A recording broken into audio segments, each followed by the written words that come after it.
Spring 1945. The Third Reich was crumbling, its cities reduced to burning skeletons, its people teetering on the brink of starvation. For years, the relentless machinery of German propaganda had drilled a singular warning into the minds of the populace. Allied soldiers were monsters who would mistreat, brutalize, or inflict even worse fates upon them. Consequently, as American troops advanced into shattered villages and ruined towns, countless German women barricaded themselves in basements, clutching their children in the dark, terrified that their end had arrived. Yet, what actually unfolded became one of the most poignant human stories from the war's final days. Stay with us until the end, because the moment one starving woman collapsed before an American soldier, everything she believed was about to change. A nation was starving. By the early months of 1945, food supplies within Germany had effectively vanished. The rail networks lay in ruins. Farms stood idle without fuel, and supply depots had been bombed into dust. To survive, many civilians were forced to scavenge for whatever meager sustenance remained. They dug frozen, burned potatoes from the fields, boiled thin soups from grass or nettles, and rationed stale crusts of bread among entire families. It was the women, the elderly, and the children who often bore the heaviest burden. Their husbands and sons were gone, fighting on distant fronts, or already lost to the war. All that remained in their wake was fear, deprivation, and a gnawing hunger. In some villages, not a single soul had eaten a proper meal in days. Some had gone without for over a week. And for one specific woman, the collapse of her country had finally caught up with her. When American troops finally rolled into her town, the civilians watched from behind shattered window panes and cracked doors. They braced themselves for shouting, for brutality, and for retribution. Instead, the Americans advanced quietly and cautiously, looking far more exhausted than threatening. For the first time in years, the German civilians beheld soldiers with clean uniforms, warm rations, and full canteens. Yet, no one dared approach them, paralyzed by the fear of harm, or, worse, summary execution. No one wished to risk being perceived as the enemy.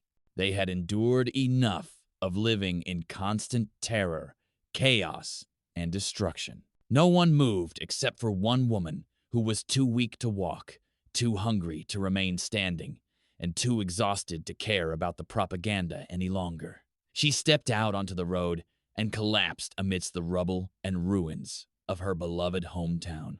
A U.S. infantryman was the first to notice her form against the dust.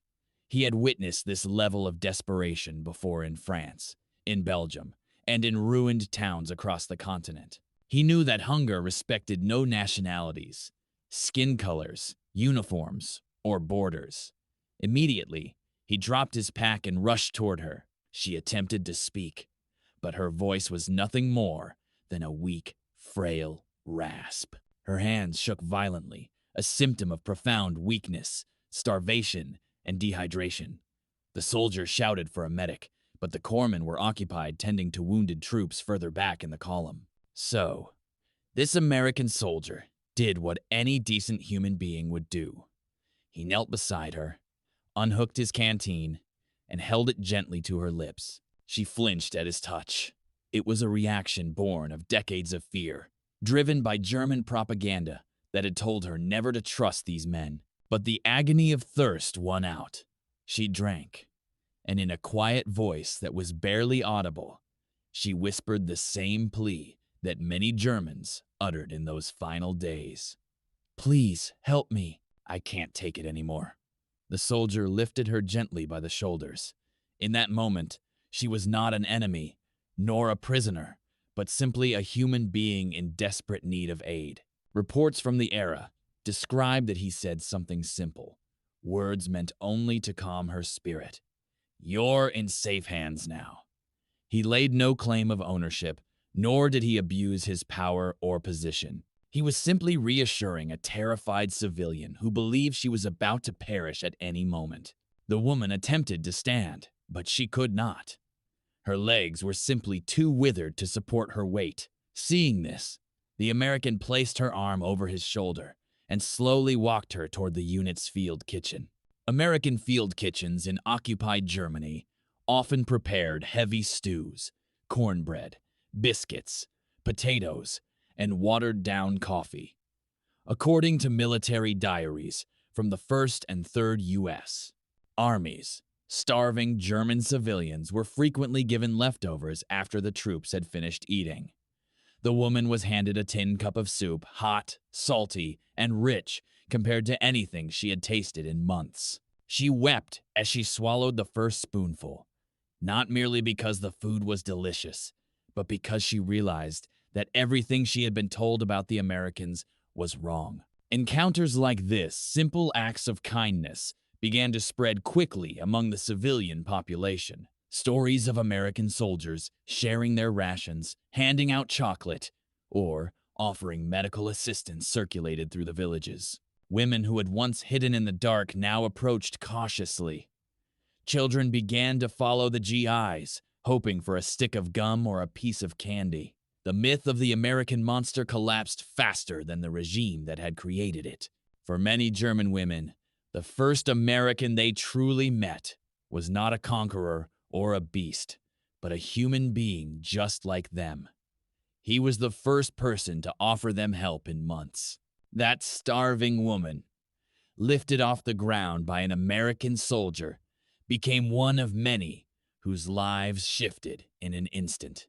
This change did not come from a great battle, a political speech, or a signed treaty, but from an act of human compassion at a time when the world had fallen apart. History tends to remember the battles and the strategies, but sometimes the true turning points of history happen quietly, when one soldier kneels beside a starving woman and says, "You're safe now." This is a true World War II story, proving that sometimes compassion is all it takes to shatter years of propaganda. Do you agree? Let us know in the comments and subscribe for more true World War II stories.